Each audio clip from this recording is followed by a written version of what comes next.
জগন্নাথপুর এলাকার বায়না গভীর মনোযোগ দেয়। মদিনার দিকে রওনা করবে নওজোয়ান এক যুবক।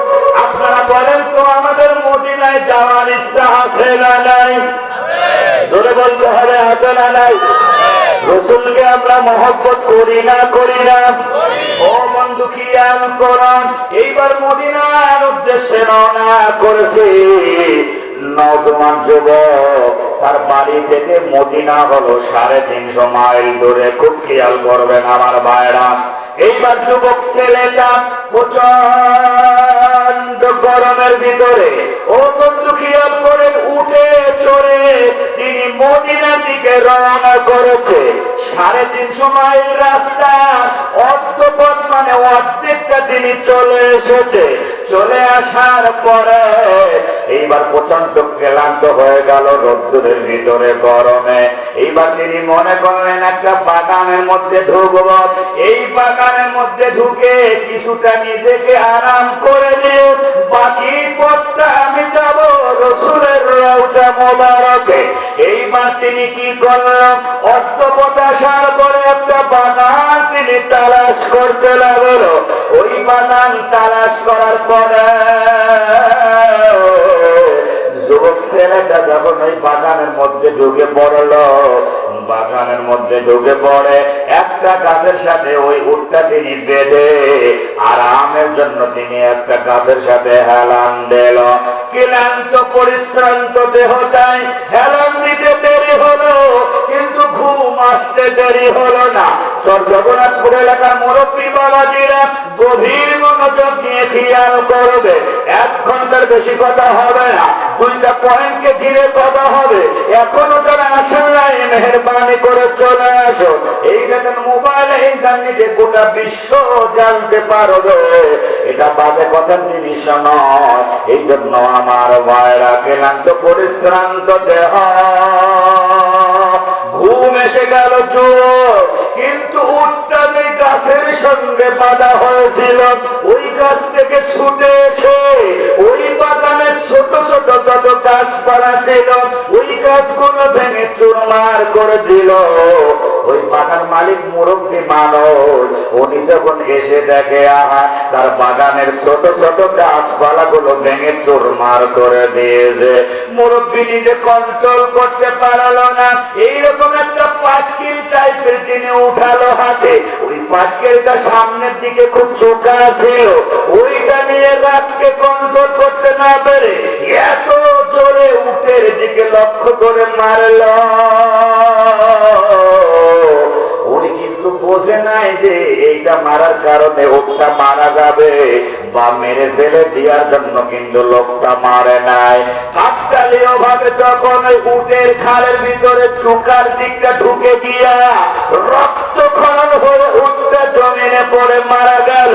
কিন্তু মুরব্বী মুসলমান, আল্লাহর একটা জীবকে সে মেরে ফেললো। এই জন্য তিনি বাড়িও চলে যায় না। উনি যদি বাড়ি চলে যেত, তাহলে কিন্তু যুবকটাকে ধরতে পারত না।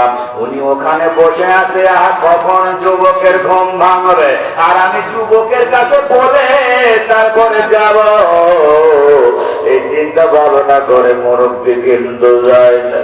মুরব্বী বসে আছে। এইবার যুবক ঘুম ভেঙে গেল যখন, কিন্তু যুবক যাবে মদিনায়। জোরে বলে কোথায়? আরো জোরে বলে কোথায়? যুবক কিন্তু যাবে মদিনায়। এইবার তিনি ঘুম থেকে উঠে দেখে একটা মুরব্বী বসা, উটটা পড়ে রয়েছে জমিনে, মারা গেছে। এইবার তখন যুবক উঠে জিজ্ঞাসা করতেছে মুরব্বী বাবাজিকে, বাবারে আমার উটটাকে মারলো। সঙ্গে সঙ্গে মুরব্বী তখন বলতে লাগল, বাবা তোমার উটটা আমি মারতে চাই না, আমার এই বাগানের দেখো কত গাছপালা গুলো ভেঙে চুরমার করে দিয়েছে, নষ্ট করেছে, আমার বাগান তছরূপ করেছে। আমি নিজেকে কন্ট্রোল করতে না পেরে একটা পাটকেল দিয়ে আমি মেরেছি। ওই পাটকেলের মাথাটা ছিল চুকা, সেইটা ঘাড়ের মধ্যে ঢুকে গিয়ে তোমার উটটা যুবকটা জমিনে পড়ে রক্তক্ষরণ হয়ে মারা গেছে। এইবার আপনারা বলেন তো, মুরব্বীর চাইতে যুবকের রক্ত গরম কম না বেশি? যুবকের কিন্তু রাত হয়ে গেল, যুবক বেশি কিছু করে না, যুবক মেরে ফেলে দেওয়ার জন্য মারে নাই, খাবার একটা মারছে, ওরা মূর্তি দেরি হয়েছে, মূর্তি বলেন মূর্তি। আপনাদের মনে কষ্ট হচ্ছে? আলোচনা কি চালাবো? মাশাআল্লাহ মাশাআল্লাহ। এইবার আসেন তো আমার ভাইরা, একটু জিকির করে নেন, একটু চা খাবো, আপনাদের একটু দেবো নাকি? খাবেন একটু? একটু ঢেলে দিই, একটু জিকির করেন লা ইলাহা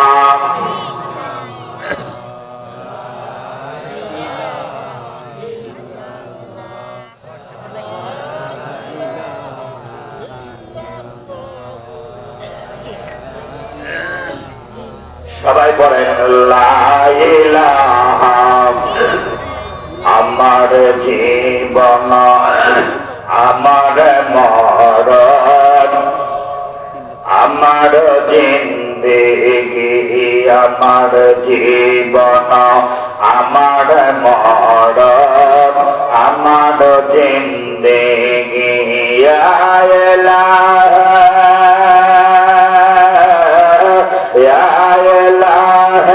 কবুল কর আমার বন্দেগি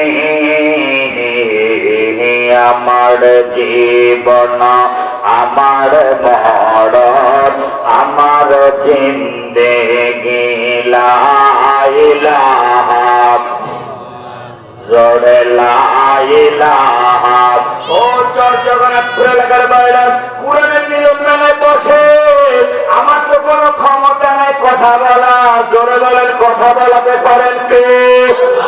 তাহলে আপনারা লক্ষ্য করে বসুন, দুইটা পয়েন্ট, আমি একটা পয়েন্টের ভিতরে ঢুকেছি, জান্নাতি মানুষগুলো কেমন ছিল। এইবার আসেন তো আমার ভাইরা, মুরব্বীকে এত জোরে একটা থাপ্পড় মারলো, যুবক কিন্তু মুরব্বীকে মেরে ফেলে দেওয়ার জন্য মারে নাই, থাপ্পড়টা মারার কারণে চরটা মারতে দেরি হলো, কিন্তু মুরব্বীর জমিনে পড়তে দেরি হলো না, আবার মরতেও দেরি হলো না। এইবার আমার ভাইরা যুবক মনে করলো, কি হলো রে, আমি যাবো মদিনা, কিন্তু আমি তো এখন মানুষ মারার আসামি হয়ে গেলাম, কিভাবে ক্ষমা পাবো, কিভাবে নিজেকে আমি শুধরাবো, এই চিন্তায় তিনি কি করলেন খেয়াল করো, উনি কিন্তু ওখান থেকে চলে যায় নাই। যুবক যদি ওখান থেকে চলে যেত তাহলে কেউ টের পাইত না। বলেন তো যুবক ভয় করলো কার? আরো জোরে বলেন কার?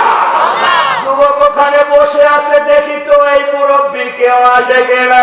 এইবার মুরব্বীর দুইটা ছেলে যুবক মানুষ, বাবা অনেক সময় বাড়িতে যায় না, এই জন্য ওই মুরব্বীর দুইটা ছেলে এসে দেখে, আহা কি কাণ্ড ঘটে গেছে।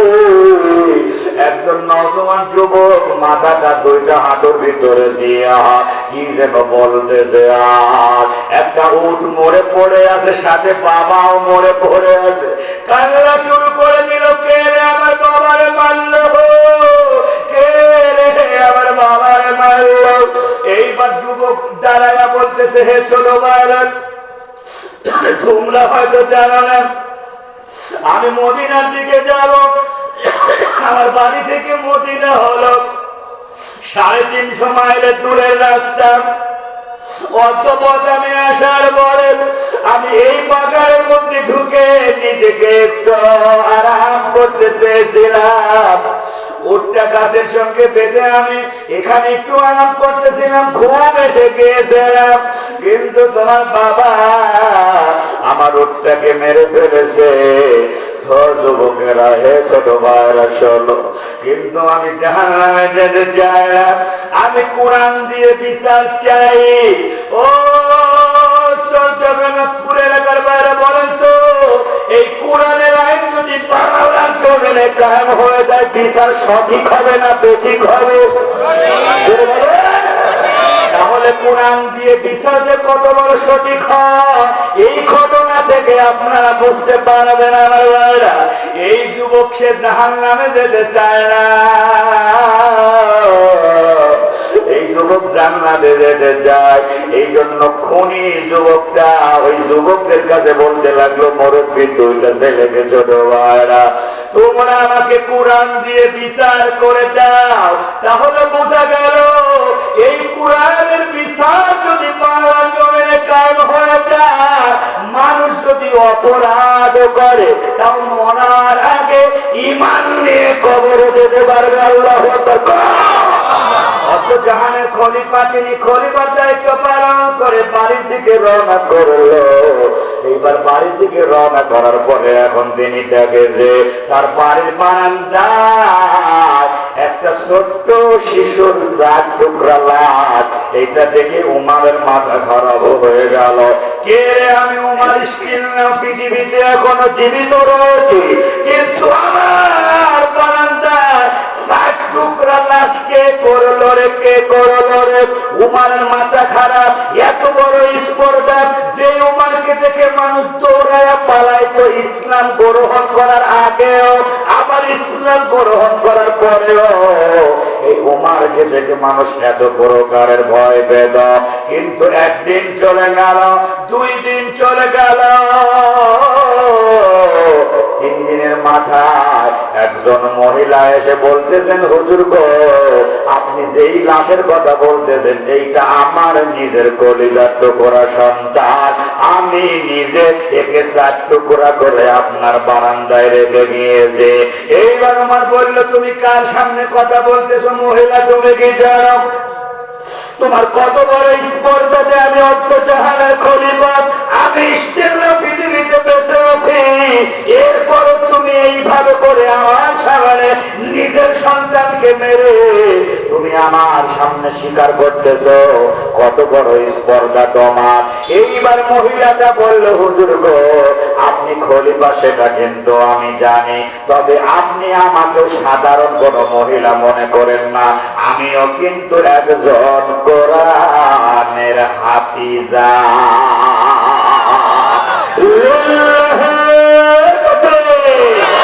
এই কোরআনের হাফিজা তার নিজের সন্তানকে কেন মারলে, এইটা কি আমাদের জানার ইচ্ছা জাগে?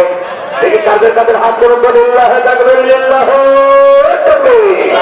এটা আমি আপনাদেরকে পরে জানাবো। আমি যেদিকে যাচ্ছি আপনাদেরকে সেই দিকে নিয়ে যাই।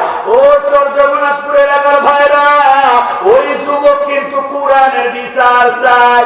উনি জানে আমি যদি আল্লাহর কোরআন দিয়ে বিচার নিয়ে নিতে পারি, এই বিচারটা দুনিয়া থেকে যাবে, আমি কিয়ামতে আল্লাহর জান্নাতে চলে যাব। এইবার 2 জন যুবক মানে মুরব্বি 2টা ছেলে বলল, চলো আমরা তোমাকে হযরতে উমারের দরবারে নিয়ে যাব। উমারের দরবারে তখন ওই যুবককে নিয়ে গেল যে খুন করেছিল, ওই মুরব্বিকে হত্যা করেছিল, ওই যুবককে উমারের কাছে নিয়ে গেল। উমারের কাছে সব কথা খুলে বলার পরে এইবার উমার কোরআন থেকে বিচার করবে। আল্লাহর নবী সাহাবী উমার সূরা মাইদার 45 নম্বর আয়াতে কারিমা তেলাওয়াত করলো, ওয়া কাতাবনা আলাইহিম ফিহা আন্না নাফসা বিন নাফসি ওয়াল আইনা বিল আইনি ওয়াল আনফা বিল আনফি ওয়াল উযুনা বিল উযুনি ওয়াস সিন্না বিস সিন্নি ওয়াল জুরুহা বিস-সালাহ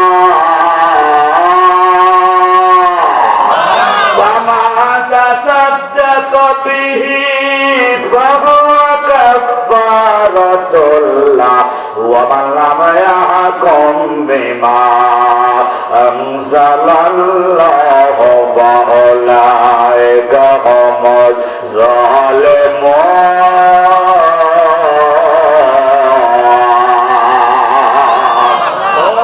জগন্নাথপুর এলাকার ভাইরা, আল্লাহ কুরআনুল কারীম সূরা মাইদার 45 নম্বর আয়াতের ভিতরে তিনি জানায়া দিলেন যে প্রাণের বিনিময়ে প্রাণ, চোখের বিনিময়ে চোখ, নাকের বিনিময়ে নাক, দাঁতের বিনিময়ে দাঁত, কানের বিনিময়ে কান, জখম সমূহের বিনিময়ে জখম সমূহ।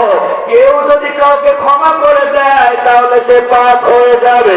আল্লাহর কোরআন দিয়ে যারা বিচার করবে না তারা হলো জালেম।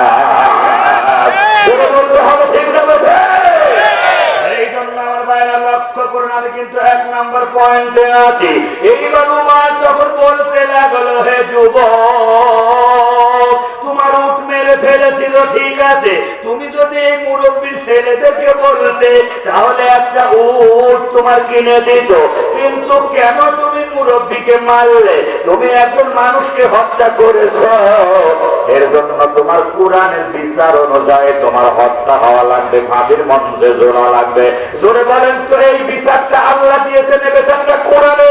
কোরআনের বিচার সঠিক ভাবে যদি বাংলাদেশে কাজ হয়ে যায়, কোরআন মানুষ অন্যায় করতে পারবে না, পারবে না। বলে বলা ঠিক না? আমার বন্ধুগণ, তাহলে খেয়াল করো।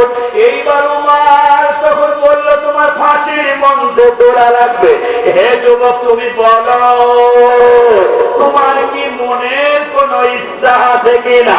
এইবার যুবক তখন বলতে লাগলেন, হুজুর গো, আমার একটা মনের ইচ্ছা হলো আমি এক ইহুদির সাথে কিছু ব্যবসা বাণিজ্য করি। ওই ইহুদি আমার কাছে কিছু টাকা পায়। ওই ইহুদি যখন আমার কাছে কিছু টাকা পায়, ওই টাকাটা যদি আমি না দিয়ে ফাঁসির মঞ্চে চলে, এই টাকা পাওয়ার কথা আমার স্ত্রী জানে না, আমার পরিবারের কেউ জানে না, তাহলে যদি আমি টাকাটা না দিয়ে ফাঁসির মঞ্চে চলি, সারা জীবন জিন্দিগি ইহুদি মুসলমানের গালি দেবে। মুসলমানেরা ভালো না, মুসলমানেরা খারাপ, এই মুসলমানের যাতে গালি দিতে না পারে, এই জন্য আপনি আমাকে 1 মাসের সময় দেবে। আরবি মাসের শেষ শুক্রবার, এই দিন পর্যন্ত আপনি সময় দেন। ও চন্দ্রকোনাথপুর এলাকার বাইরে, আপনারা বলেন তো, ফাঁসির মঞ্চের আসামিকে কি 1 মাসের সময় দেওয়া হয়? জোরে বলে হয়? কোনোভাবে সময় দেওয়া হয় না। কিন্তু আমার ভাইরা, এইবার যখন বলা হলো, কিন্তু উমার বলতেছেন, না না, এইভাবে তো হয় না, তোমাকে 1 মাসের সময় দেব, কিন্তু তুমি যদি আবার ফিরে না আসো, পাশাপাশি তোমার সাথে লোক পাঠাবো, অল্প কিছু লোক পেলে তুমি তাদেরকেও হত্যা করে ফেলতে পারো। এই জন্য আমি তোমাকে এইরকম সময় দিতে পারবো না। তবে যদি এমন কিছু তুমি করতে পারো, সেটা তোমাকে ছেড়ে দেব, কিন্তু তোমার এগেইনস্টে আরেকজনকে তুমি জামিনদার করে যাবা, তোমাকে জেলখানা থেকে বের করে দেব, কিন্তু তোমার বর্তমানে ওই জামিনদার জেলের মধ্যে ঢুকে থাকবে। ওই জামিনদার তুমি যদি আরবি মাসের শেষ শুক্রবার 1 মাস পরে তুমি যদি না আসো, ওই জামিনদারের ফাঁসি হয়ে যাবে। জগন্নাথপুর এলাকার ভাইরা বলেন তো, এমন রিস্ক কি কেউ নেবে? জোরে বলেন নেবে? এই কথাটা যখন বললো, তখন নওজোয়ান যুবক কাঁদতে লাগলো, হে আল্লাহ, এই মদিনায় যদি আমার কোনো আত্মীয় স্বজন থাকতো, এই মদিনায় যদি আমার কোনো বন্ধু বান্ধব থাকতো, তাহলে কিন্তু আমার এই অসুবিধাটা হতো না। আমার ফাঁসির মঞ্চে চলার আগে আমি তাকে জামিনদার করে যেতাম। এই জামিনদার করার পরে আমি তার অর্থগুলো শোধ করে এসে আমি আবার ফাঁসির মঞ্চে চলতে পারতাম না। হুজুর, আমার এইরকম তো কোনো জামিনদার নাই। এইবার উমার তখন সাথীদেরকে বলল, তোমরা একটা মঞ্চ তৈরি করে ফাঁসির মঞ্চ তোমরা রেডি করে ফেলো। এই কথাটা বলে উমার যখন চলে যায়, কিন্তু পিছন থেকে আবু যর গিফারি রাদিয়াল্লাহু তাআলা আনহু, উনি কিন্তু আমার বাইরে খেয়াল করুন, পিছন থেকে হযরতে ওমরকে ডাক দেয়। ওমরকে ডেকে বলেন, হুজুর, আপনি টেনশন নেবেন না, এই মুসলমান নওজোয়ান যুবকের জামিনদার আমি হব।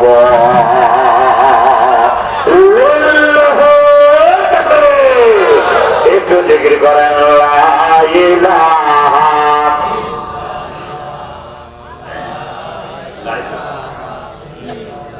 জোরে লা ইলাহা হয় না লা ইলাহা। বর্তমানে আমার কি অল্পটা হলো এইবার উমার বলতে লাগলেন আবু যর তুমি কি বুঝে শুনে এই যুবকের কি তুমি জামিনদার হচ্ছরে আবু যর তুমি বলো তুমি কি জানো এই যুবকের যদি তুমি না আসো এই যুবক যদি 40 দিন পর না আসে এই যুবক যদি 1 মাস পরে না আসে তাহলে কিন্তু তোমার ফাঁসি হয়ে যাবে রে আবু যর তুমি কি জানো। এইবার আবু যর বলতে লাগলেন হুজুর গো এটা আমি জেনে শুনেই করেছি এই যুবক আমার কেউ হয় না এই যুবক আমার কোনো আত্মীয় না এই যুবক আমার সাথে কোনো বিলাদের কানেকশন নাই কিন্তু আমার এই যুবকের জামিনদার হওয়ার একটাই মাত্র কারণ হলো সেটা এই যুবক যখন পরিচয় দিয়েছে সে মুসলমান এক মুসলমান আর এক মুসলমানের ভাই এই জন্য আমি আবু যরকে পারি রাজি হয়ে গেলাম। জোরে বলেন আল্লাহু আকবার। ও চট্টগ্রামের বাইরে আমরা এক মুসলমান আর এক মুসলমানের দরদ বুঝি না আমরা এক মুসলমান আর এক মুসলমানের ক্ষতি করতে চাই এই কথা বলেন এরকম আছে না নাই।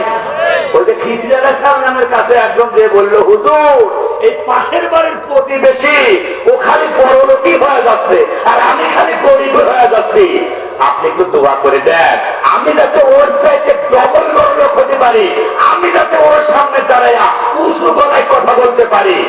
খিজির আলাইহিস সালাম বললেন ভাই তুমি যা বলতেছো এটা কিন্তু ভালো না এইটা করলে তোমার ক্ষতি হবে। তখন উনি বললেন ভাই আমার বুকের পাতা অনেক বড় আপনি করেন না কেন আপনি করেন। এইবার উনি দোয়া করলো খিজির আলাইহিস সালাম এইবার ওনার প্রতিবেশী একটা বাড়ি করলো বাড়ি করার ক্ষেত্রে উনি দোয়া করার কারণে ওই যে ব্যক্তি দোয়া চাইছে উনি একটা বাড়ি করার কারণে ওনার হলো আল্লাহ 2টা বাড়ি দিয়ে দিল। কয়টা বাড়ি ভাই? তাহলে উনি কিন্তু চাইছে যে উনি যা করবে তার ডবল যেন ওনার হয়। এবার দেখেন ডবল হওয়ার পুরস্কারটাকে খেয়াল করেন। 2 নম্বর হলো ওনার প্রতিবেশী উনি 1 বিঘা জমি কিনলো এইবার হুজুর দোয়া করার কারণে উনি 2 বিঘা জমি কিনলো। এইবার ওই ব্যক্তির প্রতিবেশী দেখলো উনি একটা গাড়ি কিনেছে এইবার উনি দোয়া করার কারণে প্রতিবেশীর 2টা একটা গাড়ি আছিল আর ওনার হয়ে গেল 2টা গাড়ি। উনি তো দোয়া করতেছে না ডবল ডবল হচ্ছে ভাই কত এটাতে লোকটা খুশি হচ্ছে না বেজার হচ্ছে কিন্তু বেশি খুশি হওয়ার দরকার নাই। এইবার দেখা গেল প্রতিবেশীর একটা চোখ কানা হয়েছে কথা কয় না কেন তাহলে ওনার কয়টা চোখ কানা হবে? তাহলে আমরা যারা প্রতিবেশীর এরকম ভারত চাই না জগন্নাথপুর এলাকার ভাইরা বলেন তো আমাদেরও এইরকম মন মানসিকতা জোরে কোন আছে না নাই? মুসা নবীর জামানা আল্লাহ নবী মুসার কাছে যে বললেন হুজুর আপনি তো আল্লাহর সাথে কথা কন তাহলে আমার ব্যাপারে একটু জিজ্ঞাসা করবেন তো আমার ভাগ্য সম্পর্কে জানিয়ে আসবেন তো ভাগ্য সম্পর্কে জানলে কিন্তু তুমি চলতে পারবা না। আচ্ছা বলেন তো আপনি যদি জানেন যে আপনি এখান থেকে যাওয়ার পরে 1 ঘন্টা পর বাড়িতে যাওয়ার পরে মারা যাবেন বলেন তো যেখানে গিয়ে মারা যাবেন এই কথাটা শোনার পরে আপনার 1 কোটি টাকা দিলে কি সেখানে যাবেন? বলেন যাবে। কিন্তু উনি কিন্তু ভাগ্য সম্পর্কে জানতে খুব আগ্রহ। এইবার আল্লাহ নবী মুসা কুহে তুর পাহাড়ে গিয়ে জিজ্ঞাসা করতেছে হে আল্লাহ আমার উম্মতের ভিতরে ওই ব্যক্তি তো ভাগ্য সম্পর্কে জানতে চায় কিন্তু বলি দেন তোমার ভাগ্যে কি আছে?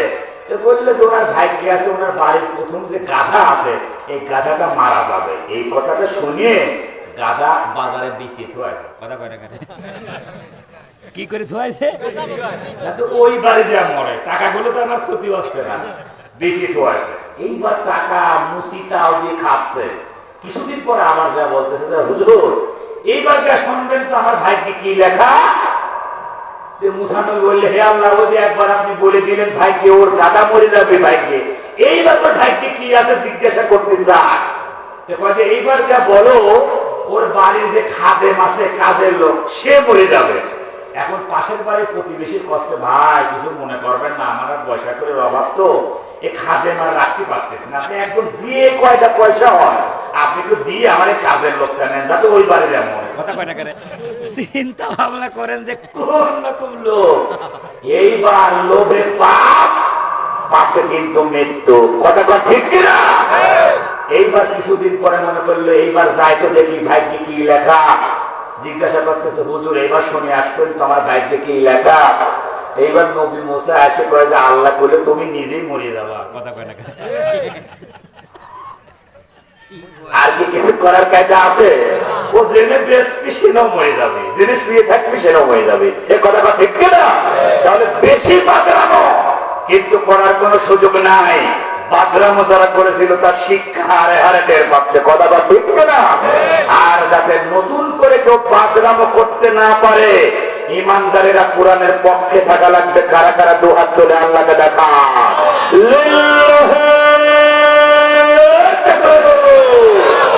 এইবার আসেন তো আমার ভাইরা, আমি কিন্তু আপনাদের বেশি সময় নষ্ট করবো না।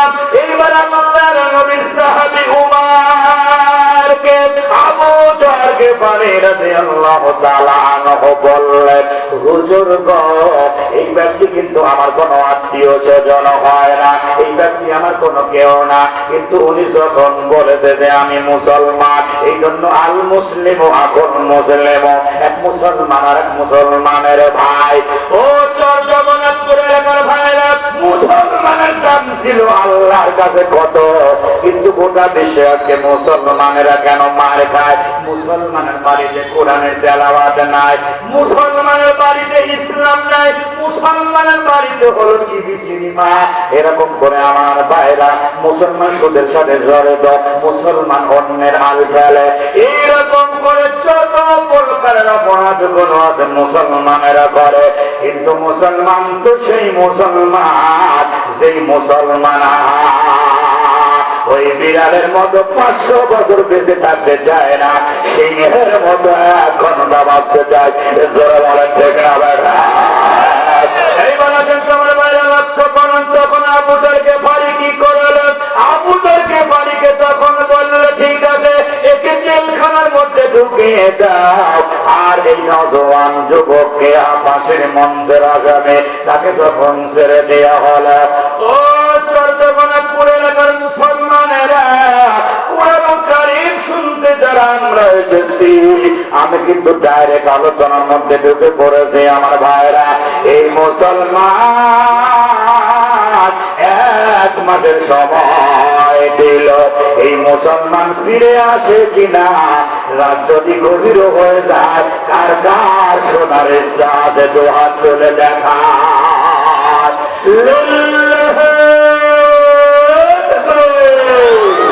এইবার আসেন তোমার বাইরে, ওই শিকরন্ত কোরআনুল কারীম 85 নম্বর সূরা, এই 85 নম্বর সূরা, সূরা বুরুজ থেকে আমি আপনাদেরকে আলোচনা শোনাতে চেয়েছি। তারাও ঈমান এনেছিল, আমরাও ঈমান এনেছি, আর তাদের ঈমান আনার আমাদের ঈমান আনার মধ্যে কতটুকু পার্থক্য ছিল আমার ভাইরা।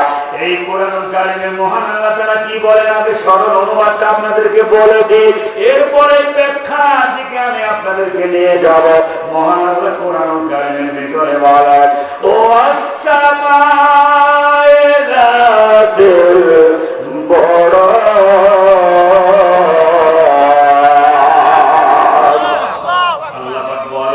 শপথ করছি নক্ষত্র শোভিত আকাশে। এইবার আসেন 2 নম্বর হলো ওয়ালিয়াউমিল মাউদ, শপথ করছি প্রতিশ্রুতি দিবসে। ওয়াশাহিদু ওয়া মাশহুদ, শপথ হলো সাক্ষ্যদাতা উপস্থিত বলে। কুতিলা আসহাবুল উখদুদ, অভিশপ্ত হয়েছে গর্তওয়ালারা। ও জগন্নাথপুর এলাকার ভাইরা, গর্তওয়ালারা কারা? একটু পরেই আপনারা জানতে পারবেন গর্তওয়ালারা কারা। এইবার আসেন তো আমার ভাইরা, আন্নারি জাতিল ওয়াকাদ, এই গর্তে দাও দাও করে আগুনের কুণ্ডলী জ্বলছিল। ইদহুম আলাইহা কুদ, যখন তারা সেখানে উপস্থিত ছিল, ছিল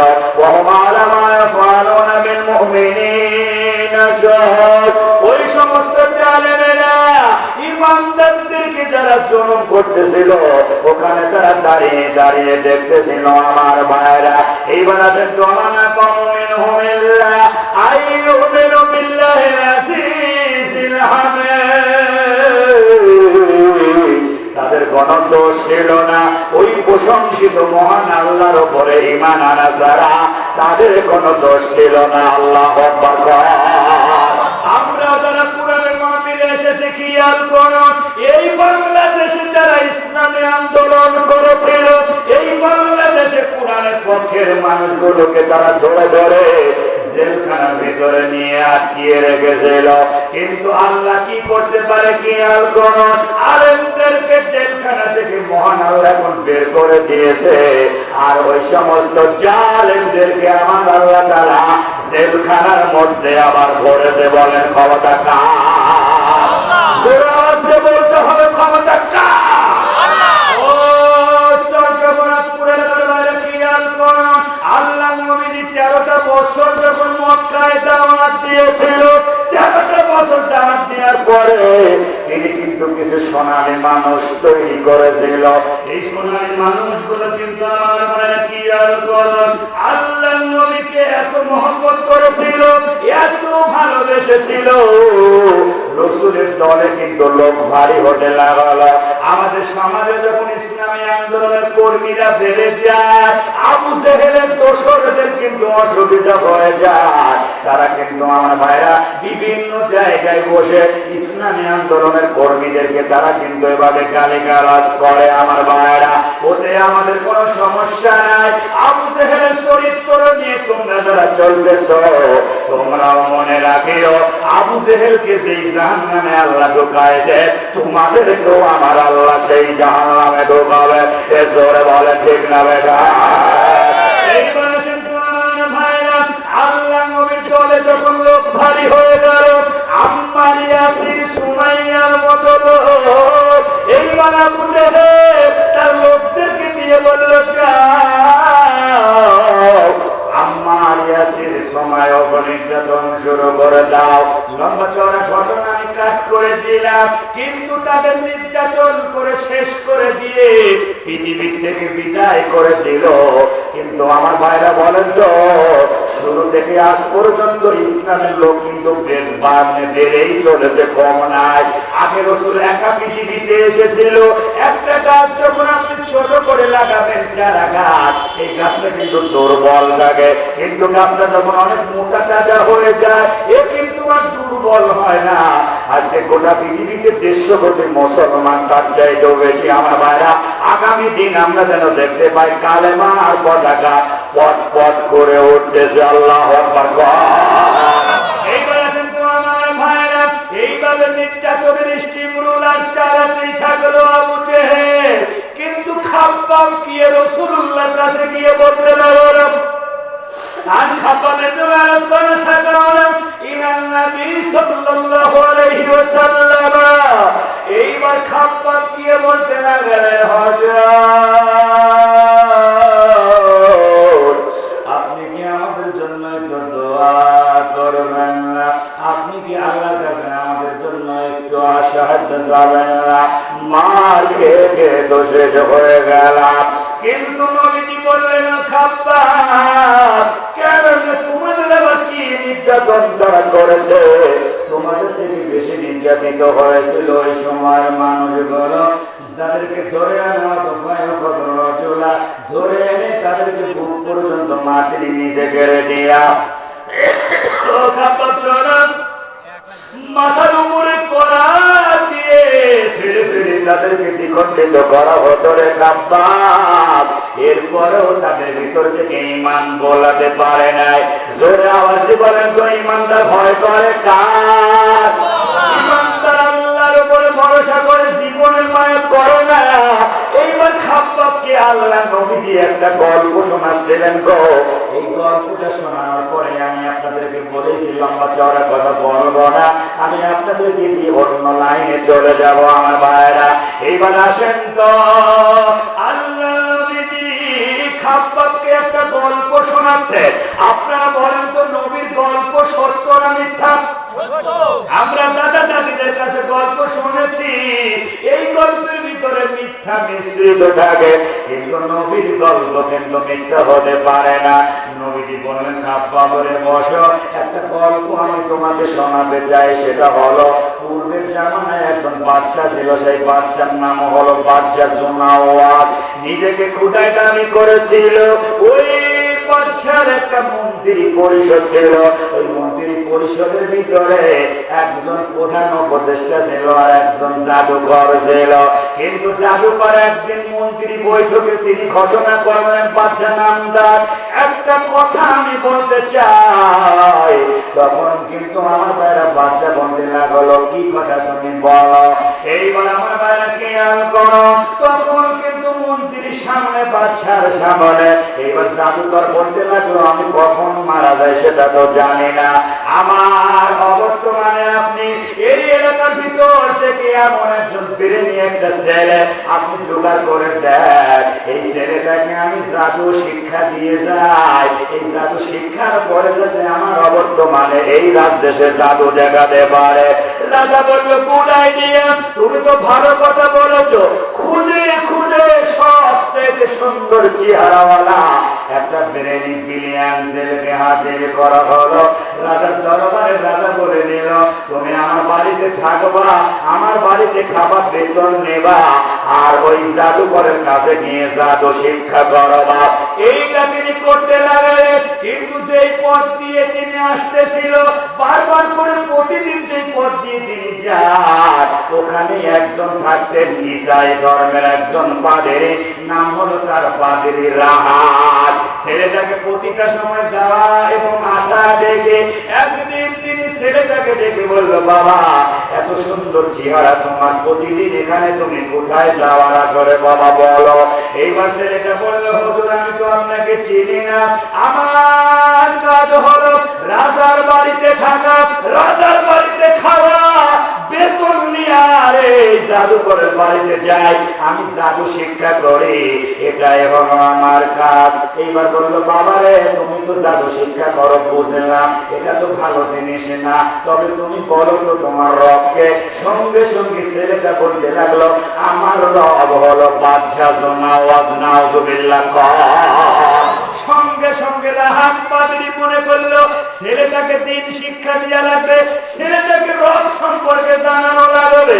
এইবার রাহাত পাদ্রী বলতে লাগলো, বাবা, তুমি কি এতটুকু জানো না, তুমি যাকে রব বলে স্বীকার করতেছো, ওনাকেও যিনি সৃষ্টি করেছে, তোমাকে যিনি সৃষ্টি করেছে, আমাকে যিনি সৃষ্টি করেছে, জমিন আসমানের মালিক, সব কিছুর রব, জোরে বলেন কে?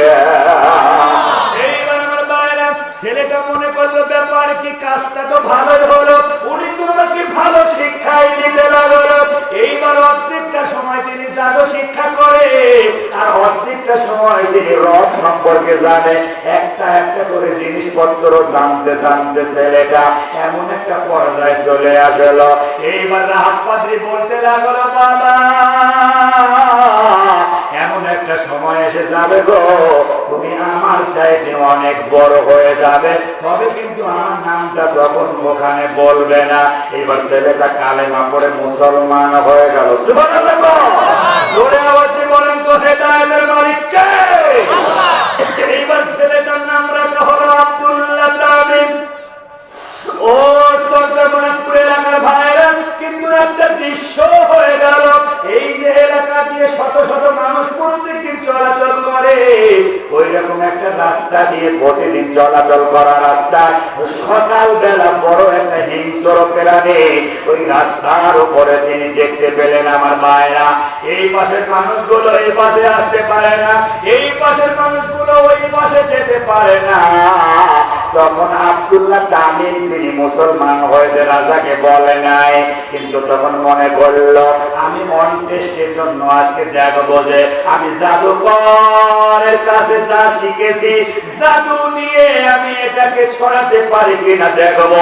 আর যদি না হয়, রব সম্পর্কে যতটুকু জেনেছি, রবের উপরে ভরসা করে এক মুঠো মাটি নিয়ে আমি এভাবে পড়বো, পড়ার পরে আমি ফু দিয়ে সুরে মারবো, দেখি তো কার ক্ষমতা বেশি হয়। ও সরজগন্নাথপুর এলাকার বাইরে পাবনা নদীতে যখন আমার বাইরে ঢেউ উঠে যায় পদ্মা নদীতে, তখন কিন্তু লোকজনের মুখে আল্লাহ আল্লাহ হয়। তখন হিন্দুরাও যদি কেউ থাকে ওদের দেবতার নাম না কয়া ওরাও আল্লাহ কওয়া শুরু করে।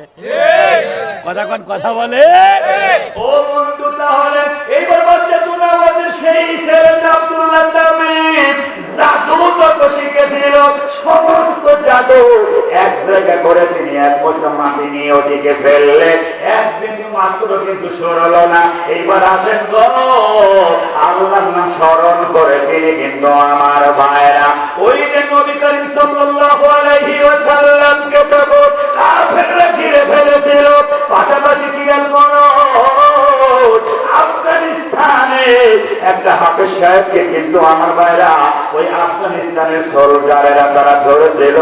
খ্রিস্টান সোলজারেরা ধরার পরে তখন বলেছিল যে তুমি যদি এই ট্যাঙ্কি গুলো আগুন দিয়ে পোড়াতে না পারো কোরআনের আয়াত দিয়ে, তাহলে কিন্তু তোমাকে আমরা টুকরা টুকরা করে গাড়াবো। ও সরজগন্নাথপুর এলাকার মুরব্বী বাবাজিরা যুবকেরা বলেন তো বিপদে পড়লে সাহায্য যাবো কার কাছে? আল্লাহ কোরআনুল কারীমের ভিতরে বলে ইয়া আইয়ুহাল্লাযীনা আমানু তাআইনু বিস-সাবরি ওয়াস-সালাহ ইন্নাল্লাহা মা'আস-সাবিরিন। আল্লাহ বলেন হে ঈমানদারেরা ধৈর্য এবং নামাজের মাধ্যমে তোমরা আল্লাহর কাছে সাহায্য চাও। এবার হাফেজ সাহেব কি করলো? 2 রাকাত নামাজ পড়ার জন্য অনুমতি নিল। কিন্তু এত সুন্দর করে নামাজ পড়তেছে, ইতিপূর্বে এত সুন্দর করে নামাজ পড়ে না।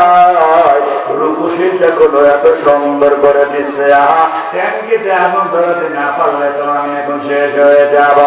এইবার তিনি নামাজ শেষ করে হাফেজ সাহেব আল্লাহর কাছে দুহাত কাটা তুলে দিয়ে বলতে লাগলো হে রব্বি কারীম কাবার মালিক, আমার কোনো ক্ষমতা নাই, আমি মরে যাচ্ছি এটাও সমস্যা না, কিন্তু আমি যদি কোরআনের আয়াত দিয়ে এই ট্যাঙ্কি গুলোকে আগুন ধরাতে না পারে এই কোরআন মিথ্যা হয়ে যাবে। কাফেরদের কাছে খ্রিস্টানদের কাছে আল্লাহ তোমার কোরআন ছোট হয়ে যাবে। এই জন্য আমি কোরআনের আয়াতে কালেমা দিয়ে ফু দেব, এটাই হলো আমার দায়িত্ব।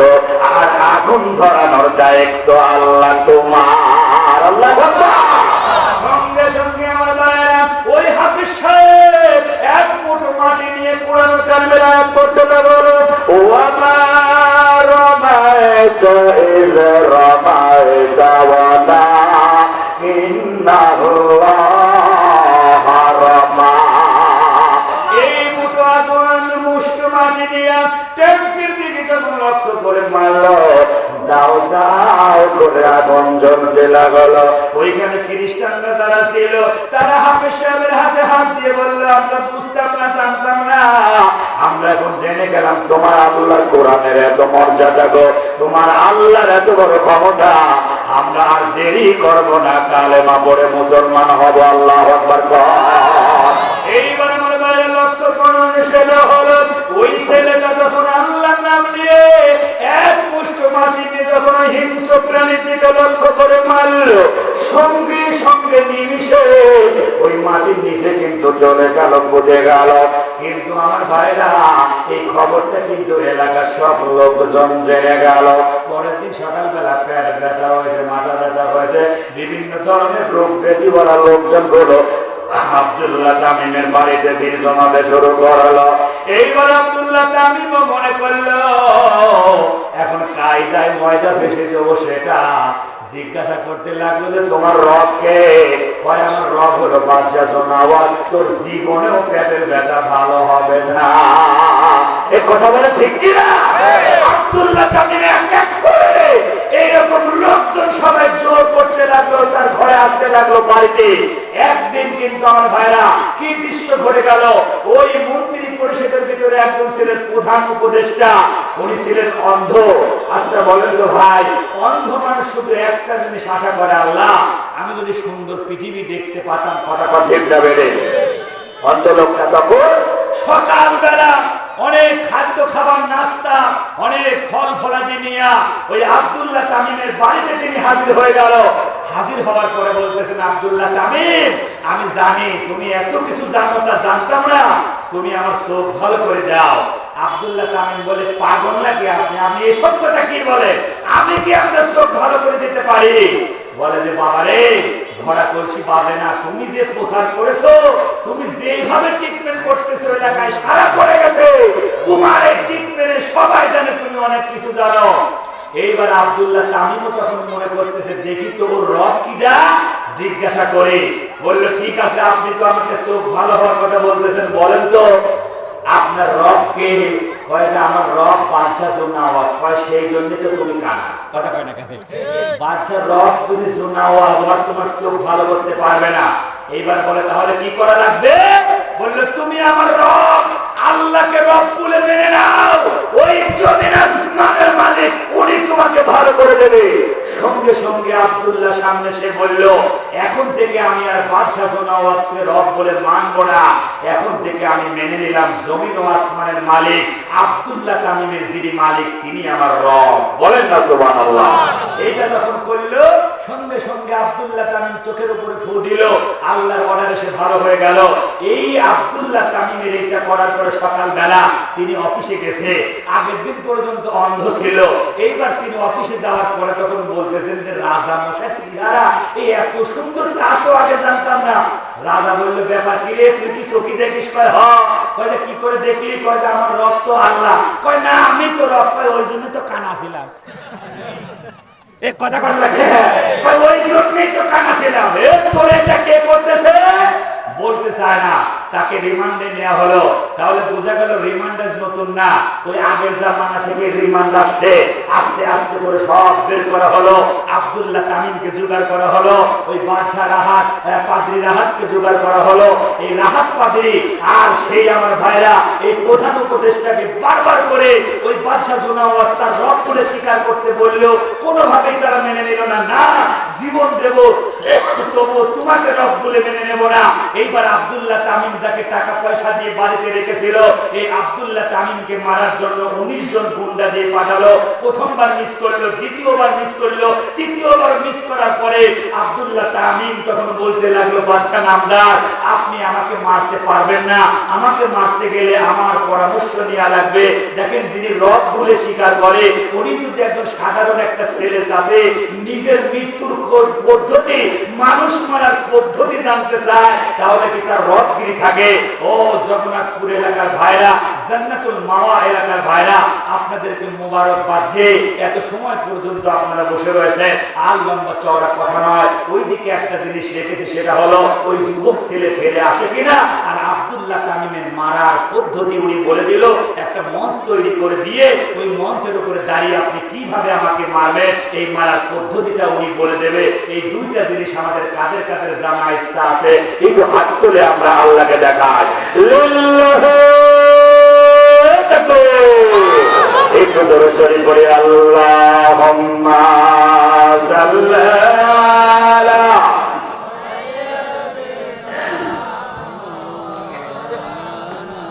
ওয়া আলা আলি সাইয়্যিদিনা